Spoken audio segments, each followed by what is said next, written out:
For those of us who deeply believe in God, we also believe that evil is very real, but we believe that God didn't make it. So how did evil originate if God created everything and everything He created was perfect and good? Listen. It's a good question. If God created everything and evil is something, it would look like God created evil. So we're in a painful dilemma. If we deny the first premise, that God created everything, then we're not really Christians, we're dualists that believe that good and evil are eternal or something. If we deny the second premise, it would look like we're panthers, that we don't believe that evil is real. So the dilemma is real for a Christian. If God created everything and evil is something, then God created evil, but the Bible says God cannot even look on evil, Habakkuk 1:13. He's so pure. Holy, holy, holy, the angels sing. So what do we do? All right, well, that is the question. How do you handle it?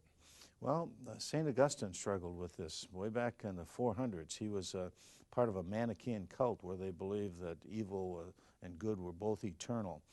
And he struggled with it until he came to the conclusion that evil is a privation. It's a lack in something. Evil doesn't exist in itself. It's like a parasite. It exists in something else.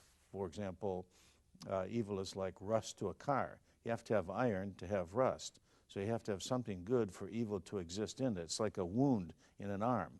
You can't have a wound unless you have an arm or a leg or something to have a wound in.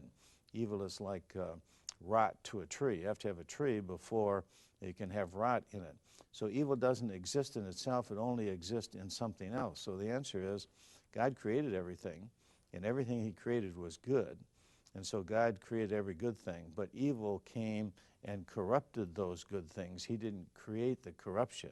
He created the uncorrupted thing that the corruption later came to. Yeah, let's slow that down for people, because let's say that in one sense we're saying that evil is real, but it's not a thing. So that's hard for them to get a handle on. And let's slow that down. The fact is that when God made a perfect man, okay, He also gave him choice. And this is where the possibility comes in for evil taking place. Take it from there. Yeah, I think the first thing we need to say, John, is that a privation is the lack in something. It's an absence of something that ought to be there. It's not nothing. It's real. For example, it's real to be blind, but blindness is a privation of sight. It's a lack of sight. It's real to be maimed. Tie your arm behind your back and walk around for a day, and you'll say, well, that's a real handicap. Or close your eyes and walk around for a day, and you'll say blindness is real. So evil is real, but it's a real lack in something that ought to be there.